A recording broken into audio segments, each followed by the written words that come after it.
Welcome back to Plastic Surgery Untold, greatest podcast in the world as voted by us. Today we're answering the question, what is a gummy bear implant? It's a term that plastic surgeons providers have used very loosely, very fastly. Also a question that we get all the time from our patients when they're trying to decide which breast implant is perfect for their breast enhancement. And you've seen even more and more discussion of this coming back into light as you see now some of the 5th generation breast implants and 6th generation implants. Let me show you guys a couple examples. So here's 2 implants. Here's a 6th generation Motiva implant. Here's a 6th generation Motiva implant that I've actually cut in half because I wanted to show you what's on the inside. And this is really, really cool. So when I push this out like that, you can see even though I've cut it from side to side, the gel doesn't really go anywhere. It sticks right here. Hopefully you can see that well. I'll even turn this upside down and squeeze it. You see I can hold it like this. The gel's not running out. It's not going anywhere. So this is what we're talking about in terms of gummy bear implant. Got the nickname from like a gummy bear candy. If you cut that in half, the gel sticks together. That's exactly what you see here. There's a spectrum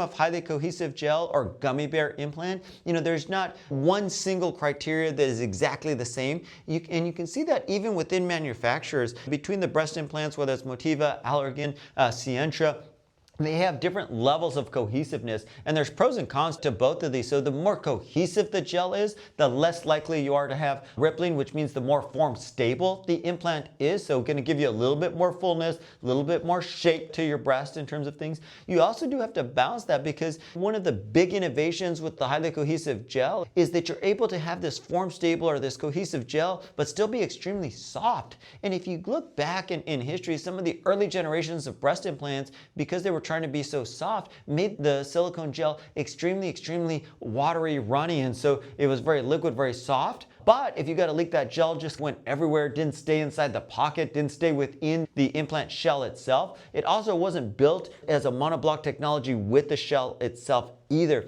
The other kind of really cool innovations about this is with the more cohesive gel but still being extremely soft, it's given plastic surgeons a lot more opportunities because it's treated some of the biggest concerns we've had in terms of being able to give people some shape over just size. The other thing you've seen in the weight loss revolution and people living their fit and fabulous life, the GLP medications have been great for patients, but Ozempic breast has been something we've seen in our practice. People losing volume in their breast. You have your glandular tissue, which also have fatty tissue above and below it. As you lose that, you have less insulation or covering over that implant, so we've seen more rippling. The idea behind the highly cohesive gel, the more cohesive, typically the less rippling that you see, and that's why some of these very cohesive gels have become so popular in the Ozempic breast setting because you can get some of that functional fullness. Obviously, if you're losing that insulation layer around your breast implant, you still want something super soft, but you don't want everyone to know that you have an implant and you see the rippling when you're in a bikini or a V-top or some type of sexy dress stuff. You want to be able to wear what you want to wear with confidence. And so hopefully this has made a big leap forward in terms of helping patients with that. So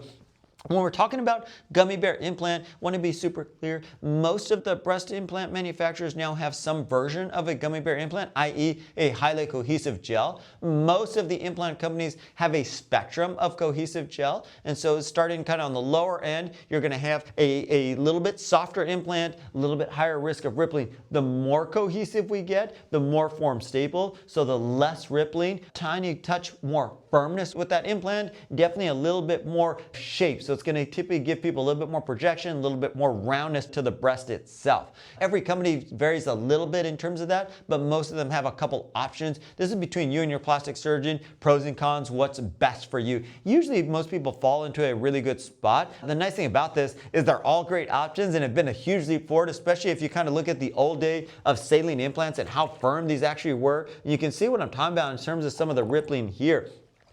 When we talk about gummy bear implants and why they've been such a huge progression for breast enhancement surgery, in the past, a lot of our surgeries were dictated by the implant itself and the limitations. If they were really firm, we're trying to hide some of that rippling. Now that the implants have made a really big step forward in terms of the innovation with this highly cohesive gel, the gummy bear itself, where plastic surgeons are no longer bound by these limitations of the implant itself. Now we can use your own natural natural architectural anatomy to our benefit instead of having to use it to hide the implant. So we can put the implant where we want, we can make the most use of it because the gummy bear or the highly cohesive nature of the implant allows that. And so you can put it above the muscle, below the muscle, subfascial, half under the muscle, and still decrease that rippling, improve the overall shape. We've seen this a lot with animation deformity where we've put these above the muscle. People have still looked great because of the highly cohesive nature of the gel. They can still have a very natural shape to them,